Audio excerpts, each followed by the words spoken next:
प्यारे बच्चों, अब हम एक्सरसाइज 12.2 का क्वेश्चन नंबर 9 करेंगे। उसमें बताया गया है कि एक वृत्ताकार ब्रुच को चांदी के तार से बनाया जाना है। ये है वृत्ताकार ब्रुच। कई बार कोई जो गोलाकार जो हमारी आकृतियां होती हैं तो उसको चांदी के तारों से बनाते हैं, तो उसमें डिजाइन निकाल देते हैं बीच में। तो व्यास दे रखा है 35 mm। इस ब्रुच की जो ये व्यास है ये कितना है, 35 mm मिलीमीटर दे रखा है।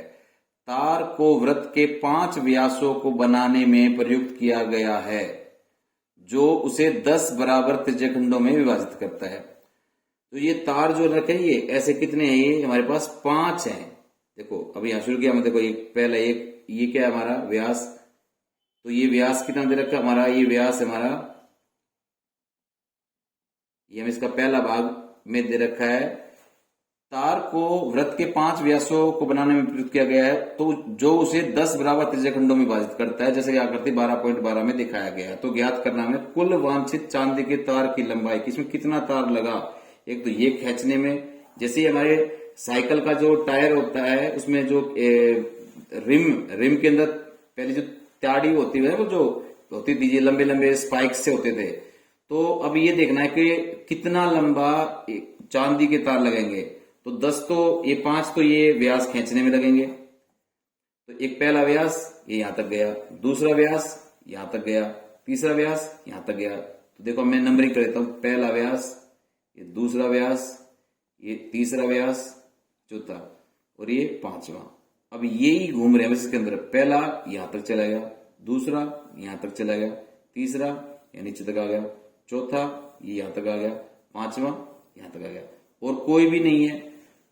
तो ये 5 व्यास हो जाएंगे। और फिर एक ये जो परिधि, इसको बनाने में जो परिधि है यहां से लेकर तार यहां तक जो यूज होगा, एक वो तार हमारा जुड़ेगा इसके अंदर। फिर हमारा टोटल तार की लंबाई आ जाएगी। तो टोटल तार की लंबाई होगी 5 व्यासों की लंबाई और एक वृत्त की परिधि। 5 व्यास है, एक व्यास, 2, 3, 4, 5 तो ये व्यास लग जाएंगे और एक पूरे वृत्त की परिधि। तो इस सबको जोड़ देंगे तो जो भी आएगा वो तार की लंबाई आ जाएगी।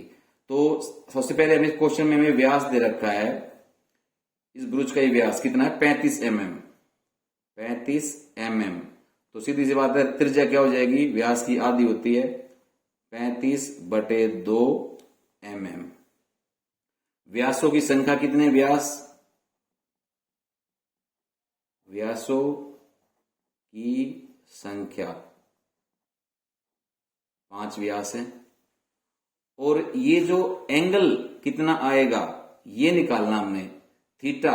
क्योंकि जो अगला क्वेश्चन करेंगे ब्रुच के प्रत्येक त्रिज्याखंड का क्षेत्रफल, वो हम सेकंड भाग में करके दिखा देंगे। पर फिलहाल तो हम क्या करेंगे, 5 व्यास को जोड़ देंगे और वृत्त की परिधि को जोड़ देंगे, हमारा आंसर आ जाएगा पहले भाग का, कुल वांछित तारों की लंबाई। तो 5 तो व्यास निकाल देंगे। तो हम लिखते हैं कुल भाग पहला हमारा ये मैंने कर दिया, कुल वांछित जो में लगेगा, कुल वांछित चांदी का तार, चांदी के तार की लंबाई,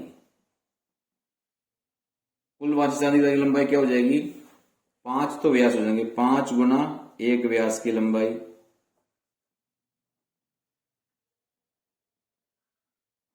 जमा प्लस वृत्त की परिधि, जो ये क्योंकि ब्रुच क्या है हमारा वृत्ताकार है, तो वृत्त की परिधि,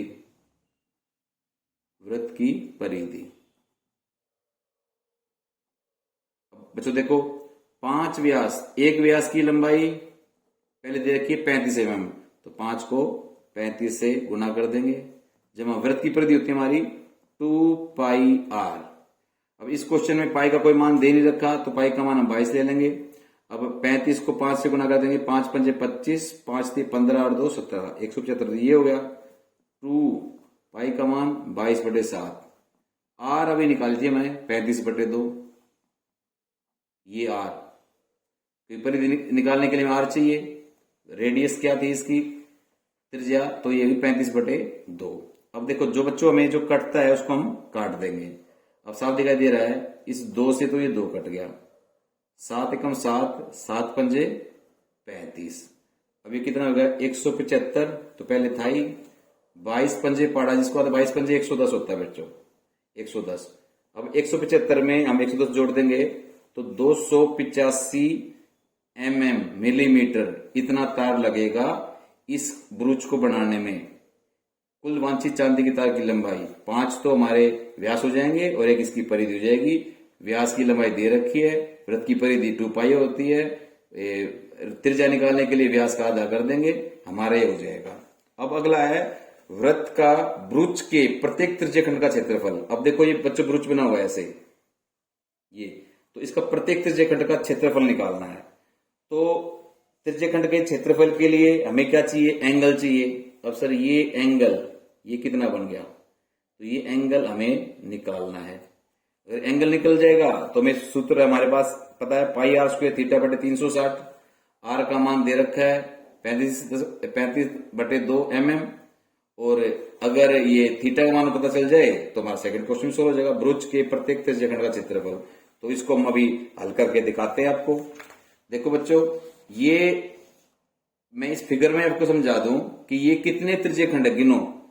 ये 5 व्यास थे, तो देखो ऊपर कितने, ये व्यास है, इसके ऊपर त्रिज्यखंड देखो कितना है, ये 1 2 3 4 5। तो ये 1 2 3 4 5 त्रिज्यखंड हो गए। ये 1 2, ये एक त्रिज्या ये है, एक त्रिज्या ये है, तो एक त्रिज्यखंड हो गया।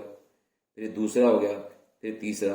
5 ऊपर बन गए, 5 नीचे बन जाएंगे, तो कुल कितने त्रिज्यखंड हो जाएंगे हमारे, ये 10 हो जाएंगे। तो ये छठा त्रिज्यखंड, ये भी 7वां, ये 8वां, ये 9वां और ये 10वां। 10 त्रिज्यखंड हो गए। तो 360 पूरे त्रिज्यखंड, अगर यहां से यहां तक हम एंगल देखें तो कितना 360 डिग्री। अब ये 10 त्रिज्यखंडों में बट गया, तो ये 10 टुकड़ों में बट जाएगा एंगल हमारा। तो 360 को हम 10 से भाग कर देंगे, 36 डिग्री आ जाएगा। तो अब इसमें क्या करेंगे हम, इसका सेकंड भाग कर रहे हैं हम।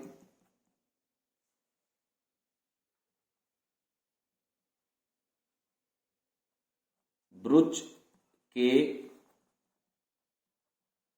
प्रत्येक त्रिज्यखंड का कोण, तो क्या करेंगे हम, 360 बटे ब्रूचों की संख्या, कितने ब्रूच, तो इसमें जो त्रिज्यखंड है ब्रूच के प्रत्येक तो बटे त्रिज्यखंडों की संख्या। तो त्रिज्यखंड कितना हमारे, अपॉन त्रिज्यखंडों की संख्या। त्रिज्यखंड हमारे 10 हैं, तो 360 बटे 10 कर देंगे, 0 से 0 कट गई, 36 डिग्री का कोण आ जाएगा। तो हमारा थीटा कितना आ गया, 36 डिग्री। आर कितना है, 35/2 mm। अब हमें क्वेश्चन पूछा गया है कि प्रत्येक त्रिज्यखंड का, इसमें लिखा ब्रूच के प्रत्येक त्रिज्यखंड का क्षेत्रफल, तो लिख देंगे इसमें ब्रूच के प्रत्येक त्रिज्यखंड का क्षेत्रफल। त्रिज्यखंड क्षेत्रफल होता है हमारा पाई आर स्क्वायर थीटा बटे 360। अब तो यहां से हम हल कर देंगे। पाई का मान हमें कोई दे नहीं रखा, पाई का मान क्वेश्चन में नहीं है, तो पाई का मान हमें 22/7। और त्रिज्या क्या दे रखी, निकल के आई थी हमारी 35/2, 35/2 mm निकली थी। व्यास था 35, तो त्रिज्या 35/2 हो जाएगी। कोण कितना था, 36 डिग्री, लिख दिया, बटे 360। अब किसी को भी अगर 36 का बटा सबको याद नहीं होता, लेकिन हम 36 दाई या पता होगा सबको, 36 दाई 110 होता है। तो 36 को काट दिया तो कितना आ गया, ये 10। अब बच्चों देखो, ये हमारा 22/7 है, गुना 35/2 गुना 35/2, और ये 10 है तो 1/10। अब क्या कर सकता है हमारा, अब इसमें वो देखेंगे हम। अगर 2 से काटे इसको, 2 से काट दिया हमारा, तो ये क्या हो जाएगा हमारा 11।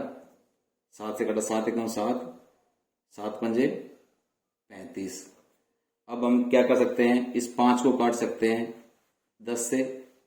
अगले स्टेप में देखें तो ज्यादा घिचपिच हो जाएगी इसमें। 11 गुना 35 गुना 5 गुना 1/10 और हमारा नीचे क्या बच गया था, नीचे बच गया था 2। तो अब देखो इस क्वेश्चन में ये हम काट सकते हैं इसको, 5 एकम 5, 5 दूनी 10। अब हम 35 को क्या करेंगे कि 35 ढाई होता है हमारा 350 और फिर एक 35 एकम 35, तो कितना हो गया ये 385।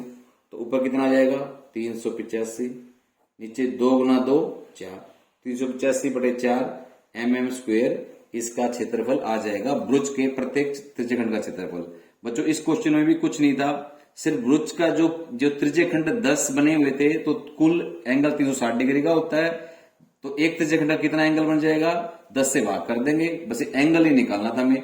एंगल निकल गया तो हमारे इसमें सूत्र में रख देना है त्रिज्यखंड का क्षेत्रफल। हम हर पर्सन में यूज कर रहे हैं क्षेत्रफल πr² θ/360। आर का मान व्यास का आधा हो गया 35/2, एंगल का मान 36 डिग्री, वैल्यू रखी है। इन सबको काटना पीटना है और आंसर हमारा आ जाएगा। बहुत ही सिंपल क्वेश्चन है।